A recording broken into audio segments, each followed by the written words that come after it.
रुक करेंगे इस वक्त की बड़ी और अहम खबर का, जो कि दिल्ली से मिल रही है। आपको बता दें, हिजाब मामले को लेकर सुप्रीम कोर्ट का बड़ा फैसला आया है। तो बड़ी खबर राजधानी दिल्ली से, जहां पर हिजाब मामले पर एक बड़ा फैसला सुप्रीम कोर्ट का।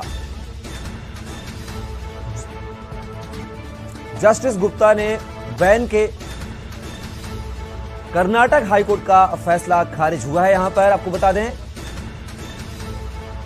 शिक्षण संस्थानों हिजाब पहनने का जो मामला था, उस पर सुप्रीम कोर्ट का बड़ा फैसला। हिजाब पर दोनों एससी जजों की राय अलग अलग।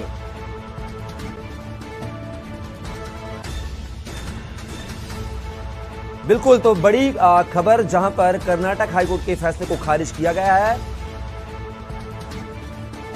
शिक्षण संस्थानों में हिजाब पहनने के मामले को लेकर सुप्रीम कोर्ट का बड़ा फैसला।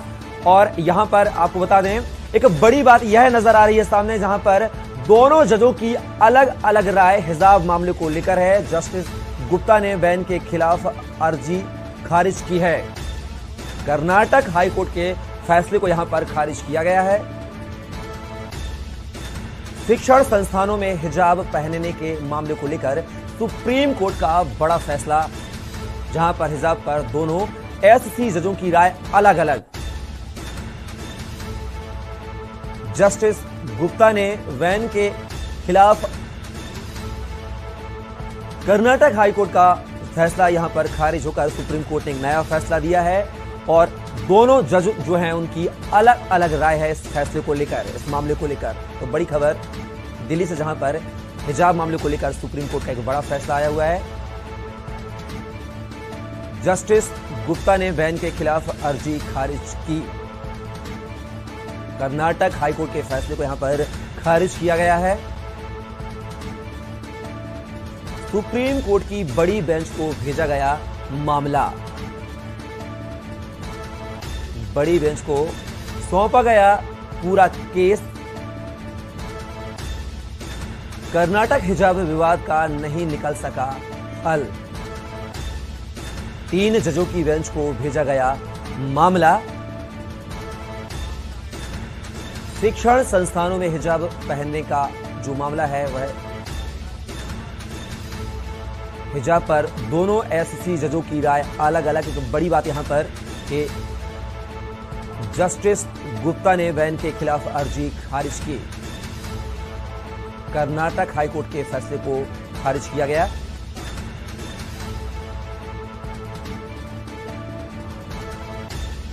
इस खबर पर हमारे रेसिडेंट एडिटर अमित दुबे हमारे साथ फोन लाइन पर मौजूद हैं। अमित जी, सुप्रीम कोर्ट का एक बड़ा फैसला यहां पर आया, और जहां पर दो जज थे, उन दोनों जजों की जो राय है वह अलग अलग है। कैसे देखते हैं पूरे मामले को?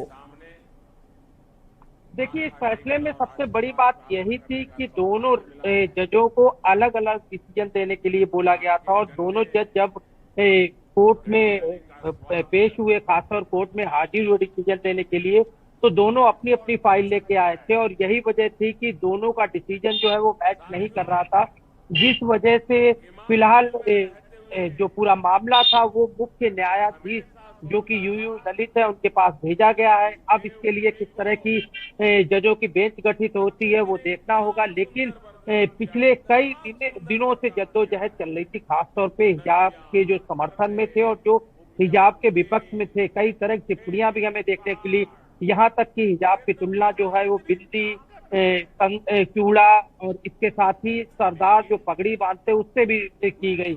हाईकोर्ट ने भी, हाईकोर्ट जजों, चाहे जस्टिस हेमंत की बात करें या जस्टिस सुधांशु की बात करें, तो जो हाईकोर्ट जज है उन्होंने भी कई तरह की प्रतिक्रियाएं भी दी। लेकिन आज जो मौका था, खासतौर पर क्या कर्नाटक हाईकोर्ट का जो फैसला दिया गया था, हिजाब को बैन किया गया था, वो फैसला सार्वजनिक रूप में दोनों जज उस पर मोहर लगाएंगे। लेकिन ऐसा नहीं हुआ।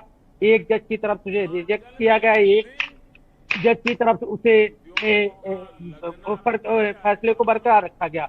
तो ऐसे में दोनों के ऑर्डर जो है वो मैच ना होने की वजह से अब पूरा मामला जो है वो चीफ जस्टिस के पास भेज दिया गया। जी बिल्कुल अमित जी, तो अगर बात की जाए तो कहीं ना कहीं जो 2 जज है, अगर उनमें जो रायशुमारी आखिर क्यों नहीं हो पाई, क्या वजह रही इसकी? क्या कोई दलीलें पेश की गई थी जिस वजह से इस तरह का जो रिजल्ट है, जो सुप्रीम कोर्ट के जजों का जो सामने आया है, इसको लेकर क्या कुछ कहेंगे पूरे मामले को लेकर?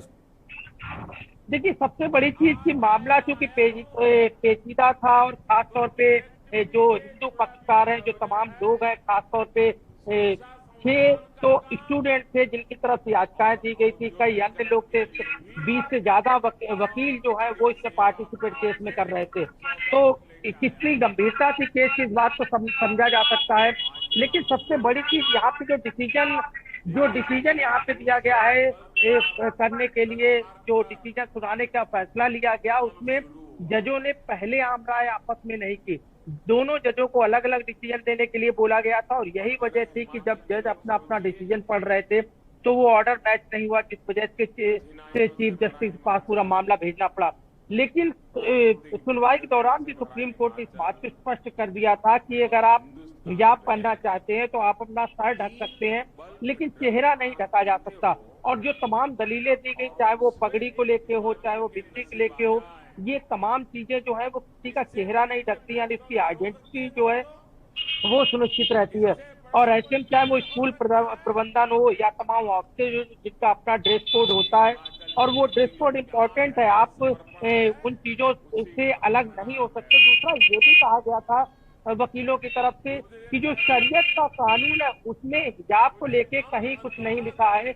ऐसा उसमें नहीं लिखा है कि जो खास तौर पे मुस्लिम जो लगातार कह रहे हैं कि कुरान में इस तरह की चीजें जो है वो शरीयत कानून में है कि हिजाब पहनना कितना इम्पोर्टेंट हो, तो इस तरह की चीजों का भी यहाँ पे खंडन किया गया है।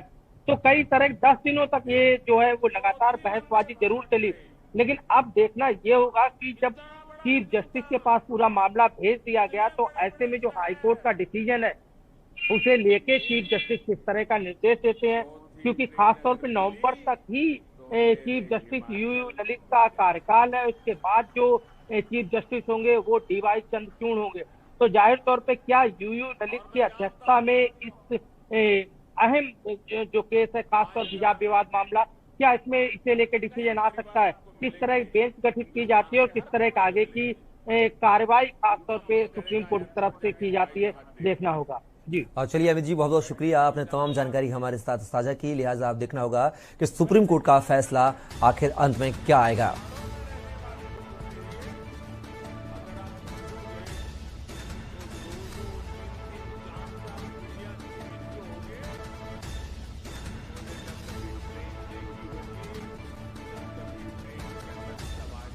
तो बड़ी खबर आपको बता रहे थे, जहां पर दिल्ली से सुप्रीम कोर्ट का जो फैसला है हिजाब को लेकर वह आया हुआ है, जिसमें दोनों जो जज हैं उनके जो विचार हैं वह अलग अलग हैं।